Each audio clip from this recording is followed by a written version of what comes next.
வணக்கம் நண்பர்களே. நடிகர் அஜித் இன்னைக்கு வெளியிட்ட ஒரு வாய்ஸ் நோட். அது ஊடகங்களில் மிகுந்த பரபரப்பாக பேசப்படுது. ஒரு வைரல் கன்டென்ட்டா ஓடிக்கிட்டு இருக்கு. அந்த வாய்ஸ் நோட் என்ன? அதில அவர் என்ன சொல்லியிருக்காரு? யாரையெல்லாம் வச்சு வெளுத்திருக்காரு? அப்படிங்கிறதெல்லாம் பார்க்கறதுக்கு முன்னாடி, நம்ம அஜித் பத்தி ஒரு சின்ன ஒரு அ அ டாபிக் போயிடுவோம்.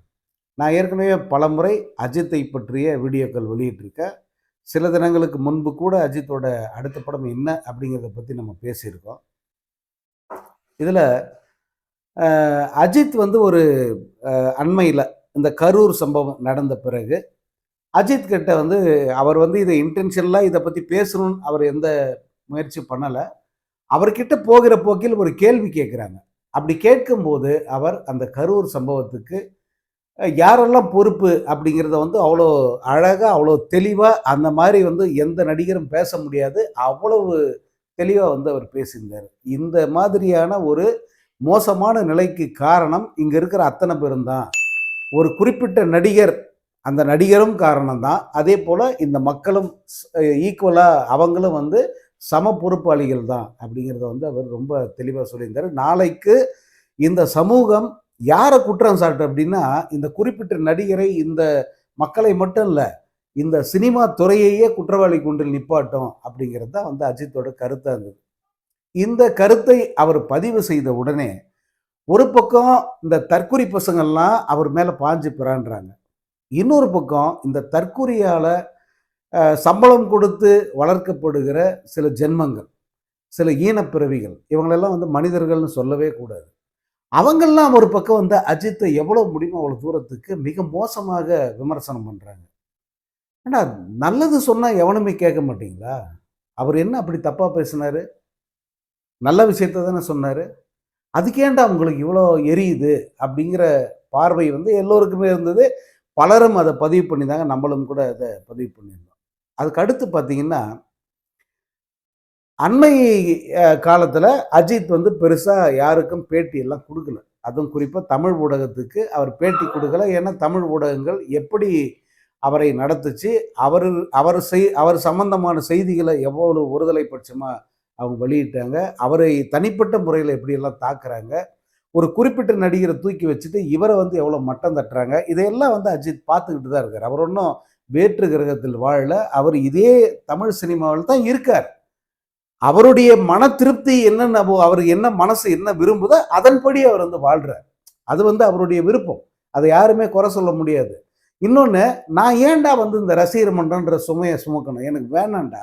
இந்த ரசிகர் மன்றத்தை வச்சுக்கிட்டு அப்புறம் அரசியலுக்கு போணும், வேற ஏதாவது ஒண்ணு பண்ணணும். அப்படியெல்லாம் ஆர்வம் இருந்தா தானே அதை செய்யணும். எனக்கு அப்படியெல்லாம் ஒண்ணும் இல்லப்பா. எனக்கு நீங்க யாரும் எனக்காக உயிரை விடாதீங்க. தயவு செஞ்சு கட் அவுட் வைக்காதீங்க. பாலாபிஷேகம் பண்ணாத. என்ன தலன்னு கூப்பிடாத. என் படத்தை நீ பார்த்தே தீரணுன்ற கட்டாயம் கிடையாது. விரும்பினா பாரு. இந்த ஒரு மனப்போக்கு அவருக்கு வந்துருச்சு. அப்படி வந்த பிறகு ஒருத்தர் என்ன பண்ணுவாரு? இந்த மனப்பான்மை வந்த யாரா இருந்தாலும் என்ன பண்ணுவாங்க? வேண்டாம் எனக்கு. நான் எதுக்கு பேட்டி குடுக்கணும்? நான் எதுக்கு பப்ளிசிட்டிக்கு அலையணும்? எனக்கு தேவையில்லடா அந்த பப்ளிசிட்டி. இந்த பப்ளிசிட்டிக்கே அலையிற பைத்தியங்கள் தான் இந்த தமிழ் சினிமாவில் அவ்வளோ இருக்கு. நான் தான் உச்சம், நான் தான் நம்பர் 1, நான் தான் அலையிற அந்த கேஸுங்கெல்லாம் இருக்கு. அதுங்களே வச்சுக்கிட்டத. எனக்கு அது வேண்டாம். என் படம் நல்லா ஓடலன்னே நீ பரப்பு. எனக்கு வசூலே இல்லைன்னு சொல்லு. நான் நம்பர் 1 இல்லைன்னு சொல்லு. நான் எங்கேயோ கடைகோடியில் இருக்குன்னு கூட சொல்லு. எனக்கு அதை பத்தி கவலை இல்லை அப்படிங்கிற மனநிலைக்கு அந்த மனிதர் வந்துட்டார். அப்புறம் அவர் யாரை பத்தியுமே சட்டையே பண்ண மாட்டாரு. நீ என் கால் தூசு கூட இல்லடா அப்படின்னு சொல்லிட்டு அவர் தட்டி விட்டு போயிட்டே இருப்பார். அதுதான் அஜித்தோட மனநிலை. அதனுடைய விளைவு என்னன்னா, அவர் யாருக்கிட்ட பேசணும், யாருக்கு பேட்டி தரணும், எதை பத்தி கருத்து சொல்லணும், இதையெல்லாம் பேசுறதுக்கு யாருக்காவது தகுதி இருக்கா? இதை சொல்றதுக்கு யாருக்காவது தகுதி இருக்கா? நீ இன்னாருக்கு தான் பேட்டி தரணும் நீ எவனா சொல்ல முடியுமா? அவருக்கு விரும்புறவங்க கிட்ட தான் பேசுவார். நீ யாரு? நீ எந்த அளவுக்கு அயோக்கிய ராஸ்கல்? நீ எப்படி பணத்தை வாங்கிட்டு எப்படியெல்லாம் கூவுற, எப்படி ஜால்ரா அடிக்கிற, இதெல்லாம் அவருக்கு தெரியுது. தெரிஞ்ச பிறகு அவர் ஏன்டா உன்னை மதிக்கணும்? உன்னை ஒரு பொருட்டாவே எடுக்க மாட்டாரு இல்லையா?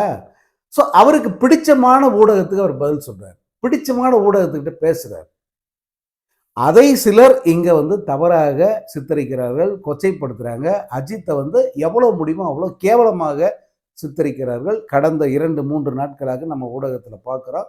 அஜித்தை பற்றி மிக மோசமான கருத்துக்களை வந்து சிலர் பரப்பிக்கிட்டு இருக்காங்க. அது எல்லாமே வந்து அஜித் பார்க்குறாரு. அஜித் பார்வைக்கு போகுது அதெல்லாம். இல்லைன்னா கடவுளே அஜித்தேன்னு ஒரு ஒரு ஒரு மாதம் தான் பேசுகிறாங்க. 1 மாதமாக பேசுகிறாங்க.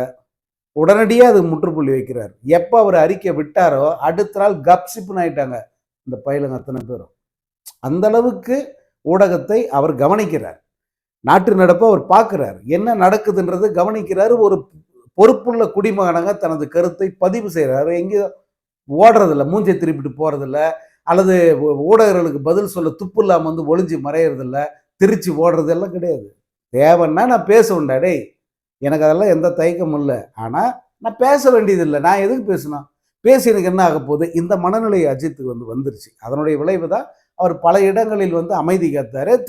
தேவையான போது பேசினார். குறிப்பாக அந்த துபாய் ரேஸுக்கு பிறகு கடந்த 2 ஆண்டுகளாக அப்பப்போ வந்து அவர் குரல் கொடுக்குறார். இப்போதும் குரல் கொடுக்குறார். நீங்கள் நல்லா யோசிச்சு பாருங்க. அஜித் எப்பவுமே வந்து சைலண்டாக இருந்ததே கிடையாது. நீங்கள் எல்லாம் நினைக்கலாம் அவர் பல ஆண்டுகளாக எதுவும் பேசுறதில்ல, ஆடியோ ரிலீஸ் கலந்துக்கிறதில்ல, படங்களுடைய ப்ரொமோஷனுக்கு போகிறதில்ல, அதனால் வந்து அவர் பட்டும் படாமல் இருக்கார் அப்படின்னு நீங்கள் நினைக்கலாம். அது உங்களுடைய தவறு. ஆனால் அஜித் வந்து ரெகுலர் இன்டர்வல்னு சொல்லுவாங்கள்ல, சரியான இடைவெளியில் தனது கருத்துக்களை அவர் தொடர்ந்து சொல்லிக்கிட்டே தான் இருக்கார். தான் என்ன சொல்லணும் அதையும் சொல்லிடுறார். தன்னுடைய அடுத்த நடவடிக்கை என்ன அதையும் சொல்லிடுறார். தான் என்ன செய்ய போகிற அடுத்த படம் என்ன இதையும் வந்து அவர் கரெக்டாக வந்து அவர் ஊடகத்துக்கு வந்து தெரிவிச்சிடுறார். அதனால் அஜித் மேலே அந்த குற்றச்சாட்டுக்கு அர்த்தமே கிடையாது. அடுத்து இப்போது அந்த ஆடியோ நோட் அதுக்கு வருவோம். அந்த ஆடியோ நோட் யாருக்கு கொடுத்துருக்காருன்னா, ஒரு ஊடகவியலாளர் ரங்கராஜ் பாண்டே அப்படிங்கிற ஒரு ஊடகவியலாளருக்கு அவர் ஒரு பேட்டி கொடுத்துருக்கார். அதை வந்து வீடியோவாக தரலை, ஒரு ஆடியோ நோட்டை வந்து அவருக்கு அனுப்பி வச்சுருக்கார். இவர் வந்து இவர் சில பல கேள்விகள் கேட்டிருப்பார். ஒரு ஊடகவியலாளர் என்ற முறையில் வந்து அவர் சில சந்தேகங்களை கேட்டிருக்கலாம், அல்லது இங்கே இப்படியெல்லாம் பேசுகிறாங்களே சார் உங்கள் பதில் என்னன்னு கேட்டிருக்கலாம். ஏன்னா கேட்குறதுக்கு அவருக்கு அஜித் கூட நெருக்கமான நட்பு இருக்குது. மற்ற ஊடகர்களுக்கு இல்லாத ஒரு கூடுதல் உரிமை என்ன இவருக்கு இருக்கு அப்படின்னு சில மேதாவிகள் கேட்பாங்க. ரங்கராஜ் பாண்டேக்கு வந்து அஜித் கூட கூடுதலாக ஒரு நட்பு இருக்கு. ஏன்னா நேர்கொண்ட பார்வை படத்துல அஜித் கூட மிக அதிகமான காட்சிகளில் நடித்த பெருமை வந்து அவருக்கு இருக்கு. நீங்க எல்லாம் வந்து என்ன குறை சொன்னாலும் வந்து அது எடுபடாது.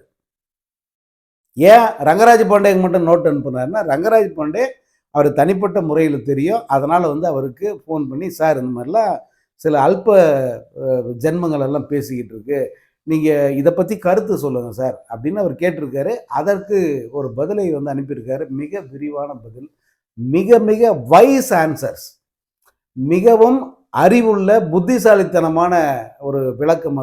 அதெல்லாம் வந்து அந்த மனநிலையில் உள்ள ஒரு மனிதனுக்கு தான் புரியும். பேரோலில் பதிவு பண்ணிட்டு அங்கே அந்த கூலிக்கு மாரடிக்குதுங்களே அந்த ஜென்மங்களுக்கு புரியாது. சினிமா பத்திரிகையாளர் அப்படிங்கிற பேரில் வந்து ஒரு ஈனப்பிறவிக்கு வந்து சொம்பு அடிச்சுக்கிட்டு இருக்கானுங்களே அவனுங்களுக்கு அதெல்லாம் புரியாது. அல்லது ஊடகவியலாளர் நாங்கள் தான் அப்படியே சினிமா ஜேர்னலிசத்தையே நட்டமாக நிமித்திடுறோம் அப்படின்னு சொல்லிக்கிட்டு அல்பமாக வந்து திரியிறானுங்களே அந்த ஜென்மங்களுக்கெல்லாம் இது புரியாது. அந்த பதிவை, அந்த ஆடியோ பதிவை அது உங்களுக்கு வந்திருக்கோம். மீண்டும் ஒரு முறை கூட கேளுங்க. பெரும்பாலும் ஆங்கிலத்தில் பேசியிருக்காரு, அங்கங்கே தமிழ்லையும் பேசியிருக்காரு அஜித். அதற்கு தமிழ் விளக்கத்தை வந்து ரங்கராஜ் பாண்டேவே வந்து கொடுத்துருக்காரு. நமக்கு ரங்கராஜ் பாண்டே நாம் மதிக்கிற ஊடகவியலாளர் அல்ல, அல்லது நம்முடைய எண்ண ஓட்டத்துக்கு உகந்த ஊடகவியலாளரும் அல்ல. இந்த இடத்துல அந்த விளக்கத்தையும் நான் சொல்லிடுறேன். நமக்கு அவர் மேலே மிகப்பெரிய விமர்சனங்கள்லாம் உண்டு, அது வேற விஷயம். ஆனால் அவர் வந்து அஜித்தோடைய நெருக்கத்தில் உள்ளவர் என்ற அடிப்படையில் அவர்கிட்ட கேட்டு ஒரு விளக்கத்தை வெளியிட்டிருக்காரு. அதில் அஜித் பேசியதெல்லாம் நீங்கள் கேட்டிங்கன்னா அவர் எந்த அளவுக்கு ரொம்ப ரொம்ப ரொம்ப இன்னைக்கு அப் டு டேட்டாக வந்து இந்த திரைத்துறையில் அப் டு டேட்டாக இருக்காருங்கிறது உங்களுக்கு புரியும்.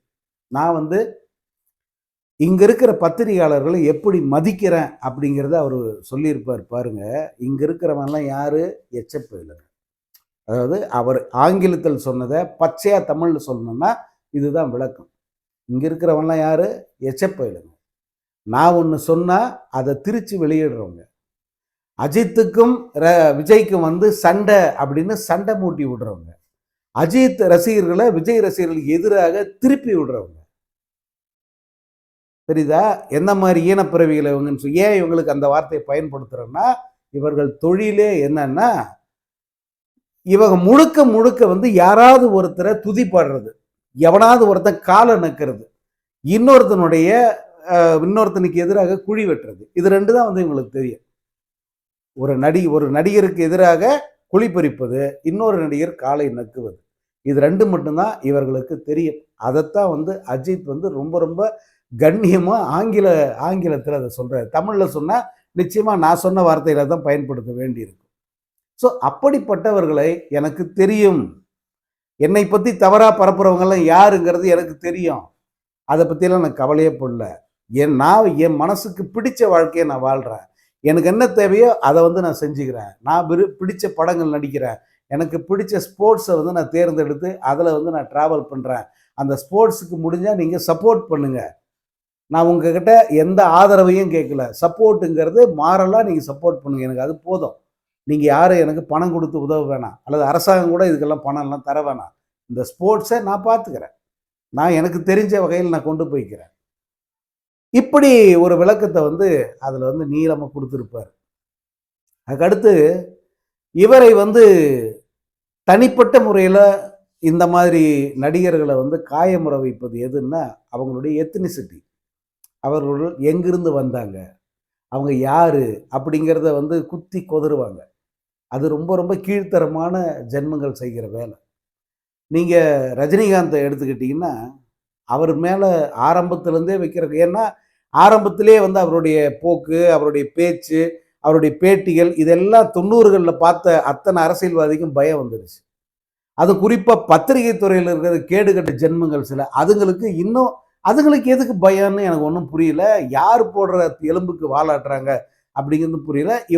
இவர் தமிழனா, இவர் கன்னடன் அல்லது மராத்தி கர்நாடகாவில் பிறந்து வளர்ந்து இங்கே வந்து கோல வச்சலாமா, இங்கே அதிகாரத்தை பிடிக்கலாமா, இப்படி ஒரு பிரிவினையை வந்து இவங்க பரப்புனாங்க.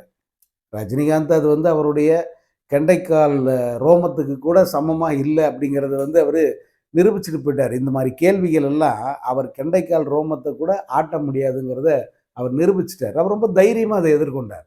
எனக்கு தெரிஞ்சு இந்த மாதிரியான ஒரு விமர்சனங்களை மிக தைரியமாக எதிர்கொண்டவர் ரஜினிகாந்த். ஏன்னா ஜனங்க அவரை ஏற்றுக்கிட்டாங்க. அதனால தான் என்ன சொன்னாருன்னா, யார் தமிழன் அப்படின்னு ஒரு கேள்வி கேட்டாங்க ரஜினிகாந்த். அவர் என்ன தெரியும் பதில் சொன்னார்? தமிழ் பேசுகிற அத்தனை பேரும், தமிழ்நாட்டை நேசிக்கிற அத்தனை பேரும், தமிழர்களுக்கு துரோகம் செய்யாத அத்தனை பேரும் தமிழர்கள் தான் அப்படின்றார். இதில் ஏதாவது விமர்சனம் இருக்கா? இது ஏதாவது இல்லை மறுக்க முடியுமா உங்களால்? ரஜினிகாந்த் அதை சொல்லி கடந்து போயிட்டார். இந்த எத்னிசிட்டி ரேஸ்ன்னு சொல்லுவாங்கள்ல, அதை வந்து அவருக்கு கவலையே பண்ணல. மேபி உள்ளுக்குள்ளே இருந்திருக்கும், அவர் ஒரு நாள் அதை காட்டிக்கிட்டது இல்லை. பட் அதை லெஃப்ட் ஹேண்டில் டீல் பண்ணிட்டு தன்னை ஒரு பச்சை தமிழன் அப்படின்னு நிரூபிச்சுக்கிட்டார். இன்னொன்று, அவர் பிறந்தது, அவருடைய முன்னோர்கள் இருந்து எல்லாமே தமிழ்நாட்டில் தான். அவருடைய அந்த மூதாதையர் வழியே வந்து எதுன்னா தஞ்சாவூர் தமிழர் அப்படின்னு சொல்ல போனால், அவங்க அம்மா வந்து தஞ்சாவூர் தமிழச்சி அவங்க. ஸோ எல்லா வகையிலுமே வந்து தமிழர் அப்படிங்கிறத அவர் எஸ்டாப்ளிஷ் பண்ணிட்டார். இப்போ அஜித்தை வந்து அந்த கேள்வி கேட்குறாங்க, இவர் வந்து மலையாளி அல்லது இவர் தமிழர் கிடையாது அப்படிங்கிற விமர்சனம் வைக்கிறாங்க. அதுக்கு அஜித் பதில் சொல்ல, டேய் நீ என்னடா என்ன சொல்றது, காலம் பதில் சொல்லு, வெயிட் பண்ணு, இன்னும் கொஞ்ச நாள் வெயிட் பண்ணு, நான் செய்கிற செயல்கள், என்னுடைய செயல்களை பார்த்து காலம், நீங்கள் அத்தனை பேரும் என்ன தமிழன் பாடுறா, ஒரு தமிழன் எவ்வளோ பெரிய பெருமை சேர்த்துறான் நம்ம இந்தியாவுக்கு அப்படின்னு நீங்கள் கொண்டாடுவீங்க, அந்த மாதிரியான ஒரு நாள் வரும் அப்படின்னு சொல்லிட்டு அந்த ஆடியோ பதிவில் சொல்லிப்பார். எந்த அளவுக்கு மனசார ஒருத்தன் கஷ்டப்பட்டு இருந்தா இந்த வார்த்தையை சொல்லுவான் அப்படிங்கிறத நீங்கள் நினச்சி பாருங்க. ஏன்னா அவர் தமிழ் படத்தில் தான் நடிக்கிறார், தமிழ் சினிமா விட்டு எங்கேயும் போயிடல. இந்தி படத்தில் நடித்து அவருக்கு வரவேற்பு வந்து கூட இந்தி படத்துக்கு போல, வேற எந்த லாங்குவேஜ் படங்களையும் ஒப்புக்காமல் அவர் தமிழில் மட்டும்தான் கவனம் செலுத்துகிறாரு. அது கூட குறிப்பிட்ட அளவுக்கு படங்களோடு அவர் நிப்பாட்டிக்கிறாரு. தன்னுடைய ரேஸு, தன்னுடைய ஸ்போர்ட்ஸு அதில் கவனம் செலுத்துகிறாரு. தமிழ்நாட்டை தான் போகிற இடத்துலலாம் பிரதிநிதித்துவப்படுத்துகிறார். நான் தமிழ்நாட்டிலேருந்து வந்திருக்கேன், தமிழ்நாட்டு விளையாட்டு மேம்பாட்டு துறை சார்பாக நான் வந்து விளையாடுறேன் அப்படின்னு சொல்லிட்டு ஒவ்வொரு இடத்துலையும் தமிழ்நாட்டு லட்சணையை வந்து அவர் முன்னிப்பாட்டுறேன். ஸோ அப்படிப்பட்ட மனிதரை பார்த்து தமிழனா இல்லையான்னு கேட்டால் அது எவ்வளோ பெரிய மனதார வந்து அவரை காயம் உண்டாக்கும் பாருங்க. இப்போ இதை இங்கே வந்து பொது வெளியில் யாரும் கேட்டுறல. சில குறிப்பிட்ட சில கீழ்த்தரமான சில ஜென்மங்கள் பேசுனதனுடைய விளைவு அது அவர் காதுக்கு போனதுனால அதுக்கும் அவர் பதில் சொல்றார். அதுக்கு சொல்ற பதில் தான், நான் யாருங்கிறத நீ தெரிஞ்சுப்ப, வெயிட் பண்ணு, இன்னும் கொஞ்ச காலம் பொறுத்துரு, காலம் பேசும். நான் பேசுறதை விட காலம் என்னுடைய சாதனைகளை பார்த்து காலம் பேச அன்னைக்கு தெரிஞ்சப்படா நான் யாருன்ட்டு அப்படின்னு வந்து அவர் சொல்லியிருப்பாரு. அதே போல இந்த தமிழ் பத்திரிகை உலகத்தின் மீது ஏன் அஜித்துக்கு இவ்வளோ பெரிய கோபம் அப்படின்னா, இந்த தமிழ் பத்திரிகை உலகம் அவரை அந்த அளவுக்கு சிறுமைப்படுத்திருக்கு. தலை அப்படின்னு கொண்டாடினவங்களை விட அவரை இன்னும் கீழ்த்தரமாக விமர்சித்தவர்கள், அவரது தனிப்பட்ட அந்த தாம்பத்திய வாழ்க்கை கூட கொச்சைப்படுத்திய நபர்கள் தான் வந்து தமிழ் சினிமா பத்திரிகையாளர்களில் அதிகம். இது எனக்கு தனிப்பட்ட முறையில் தெரிஞ்சதுனால இதை நான் பதிவு பண்ணுறேன். அது என்ன அப்படிங்கிறத நான் சொல்ல விரும்பலை. ஒரு படித்த நாகரிகம் தெரிந்த ஒரு மனிதன் பேசக்கூடாத கீழ்த்தரமான வார்த்தைகள் அத்தனையும் நான் பத்திரிகைக்காரன், நான் படித்த புடுங்கி அப்படின்னு சொல்லிக்கிட்ட சிலர் வந்து அஜித் மீது அல்லது அஜித்தை பற்றி மிக கீழ்த்தரமாக விமர்சனம் வச்சுருந்தாங்க. அது அஜித்துக்கு தெரியும். அந்த வழியை தான் வந்து அவர் இந்த இடத்துல வந்து பதிவு பண்ணியிருக்காரு. எனக்கு இந்த ஆடியோ நோட் கேட்ட பிறகு அஜித் மீது உண்மையிலேயே மிகுந்த ஒரு மரியாதை. இது எனக்கு எப்பவுமே அவர் மேலே மரியாதை உண்டு. ஏன்னா நான் வந்து அவரை 5 முறை சந்திச்சிருக்கேன். அந்த 5 முறையும் என்னை மிகுந்த மரியாதையோடு, மிகுந்த அன்போடு அதே போல் ஒரு அந்த அவர் வந்து ரொம்ப பேர் கூட வந்து தோளில் கை போட்டு அல்லது ரொம்ப நெருக்கமாக நின்னெல்லாம் படம் எடுத்துக்க மாட்டார். ரொம்ப சிலர் தான் அந்த மாதிரி அவர் வந்து நெருக்கம் காட்டுவார். என்னை வந்து ஒரு முறை இல்லை, 3 முறை வந்து என்னை அழைச்சி வந்து என் தோளில் கை போட்டு நெருக்கமாக நிப்பாட்டி என்னை படம் எடுத்துக்கிட்டவர் தான் அஜித். அதாவது என் கூட இல்லை, அவர் கூட என்னை படம் எடுத்து கொடுத்தவர் அஜித்குமார். அதில் குறிப்பாக தயாரிப்பாளர் ஏஎம் ரத்னம் அவங்க பையனுடைய திருமணத்தின் போது வந்து அஜித், நான் எங்கேயோ நிற்கிறேன், அவர் வந்து அவர் கால் அடிப்பட்ட டைம் அது, நம்ம அவரை தொந்தரவு பண்ணக்கூடாதுன்னு நிற்கிறேன். ஆனால் அந்த மனிதர் வந்து தூரத்தில் நிற்கிற என்னை பார்த்து கூப்பிட்டு படம் எடுத்து கொடுத்தவர் அவர். அந்த மாதிரி தன்னை நேசிக்கிற அல்லது தன் மீது அன்பு செலுத்துகிற, தன்னுடைய நலன் எது சரியா இருக்குன்னு சொல்றவங்கள என்னைக்குமே அஜித் வந்து தப்பா பேசுனதே கிடையாது. அவங்கள என்னைக்கும் கைவிட்டதும் கிடையாது. அப்படி ஒரு ரொம்ப அன்பான மனிதன் அவர் அஜித். அவரை வந்து இந்த அளவுக்கு காயப்படுத்தியிருக்காங்க. இவ்வளவு தூரத்துக்கு வந்து அவர் ஒரு ஒரு ஆடியோ நோட் அனுப்புற அளவுக்கு வந்து அவரை காயப்படுத்தியிருக்காங்களேங்கிறதே வந்து உண்மையாவே மனசை கஷ்டப்படுத்துது. பட் அஜித் சார், நீங்க சொன்ன மாதிரியே நிச்சயமாக இந்த தமிழ்நாடு இப்பவே வந்து உங்களை யார் அப்படின்லாம் தமிழர்கள், உண்மையான தமிழ் மக்கள், தமிழை நேசிப்பவர்கள், கலையை நேசிக்கிற யாருமே வந்து உங்களை யாரும் தப்பாக பேசல. ஏதோ ஒரு சில அல்ப ஜந்துக்கள் பேசுது. அதுக்காக நீங்கள்லாம் அப்படியெல்லாம் நீங்கள் வருத்தப்பட தேவையில்லை. ஆனால் ஒட்டுமொத்த நாடும் வந்து உங்களை இந்த தமிழ்நாட்டின் பிரதிநிதியை பார்க்கும். ஒரு தமிழன் சர்வதேச அளவில் போயிட்டு எப்பேற்பட்ட சாதனையை பண்ணியிருக்கான் பாடுறா, இந்த இந்தியாவிலேருந்து எவனுமே பண்ணாத சாதனையை ஒரு தமிழன் செய்திருக்கான் அப்படின்னு சொல்லி இந்த தமிழ்நாட்டை எல்லோருமே வந்து பிரமிப்போட பார்க்குற ஒரு பெருமையை வந்து நீங்கள் செய்வீங்க அப்படிங்கிறத நாங்கள் நம்புகிறோம் சார். நிச்சயமாக அந்த பெருமையான நாட்களுக்காக காத்திருக்கோம்.